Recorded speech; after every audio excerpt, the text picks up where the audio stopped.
আমি পুরুলিয়ার থেকে বলছি, একটা অভিযোগ আছে। হ্যাঁ হ্যাঁ, আমার গত 1 বছর আগে আবাস যোজনা আমার মায়ের নামে টাকা ঢুকেছিল 70,000, বুঝলেন। সেই টাকা আমাদের যে স্থানীয় কাউন্সিলর আছে বিভাস রঞ্জন দাস, ঠিক, উনি একবার 20,000 টাকা নিয়ে গেছে বাড়ির থেকে, আর আরেকবার 10,000 টাকা নিয়ে গেছে। ধমকি চমকানি দেখায় যে টাকা আরও দিতে। হ্যাঁ হ্যাঁ, আরও টাকা খুঁজছে।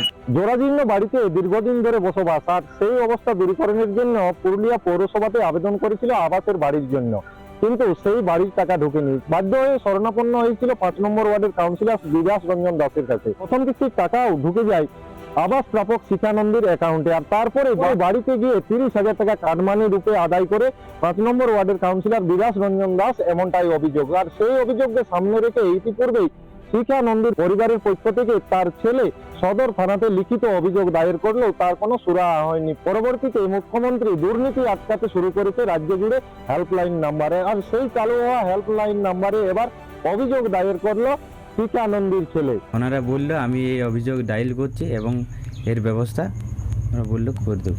আমার মা মিউনিসিপ্যালিটি ঘর অ্যাপ্লাই করেছিল, আবাস যোজনা বাড়ি, হ্যাঁ সরকারের। উনি বললো ঠিক আছে ঢুকিয়ে দেবো একটা শর্তে, আমাদের ঢোকার পর আমাদের 30,000 টাকা লাগবে।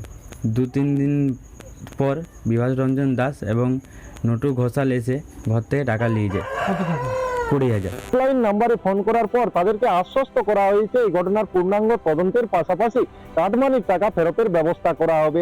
আর তাতেই কিন্তু এই ভরা বর্ষাতেও ভাঙাচোরা বাড়ির ভিতর থেকে তারা আশ্বস্ত হচ্ছে যে পরবর্তীতে তাদের যে টাকা সেই টাকা ফেরত পাবে এবং নির্মাণ করতে পারবে তারা আবাসের বাড়িটুকু।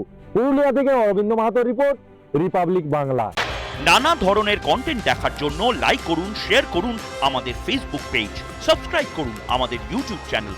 পাশাপাশি অন্যান্য ব্রেকিং নিউজের জন্য অবশ্যই চোখ রাখুন রিপাবলিক বাংলায়।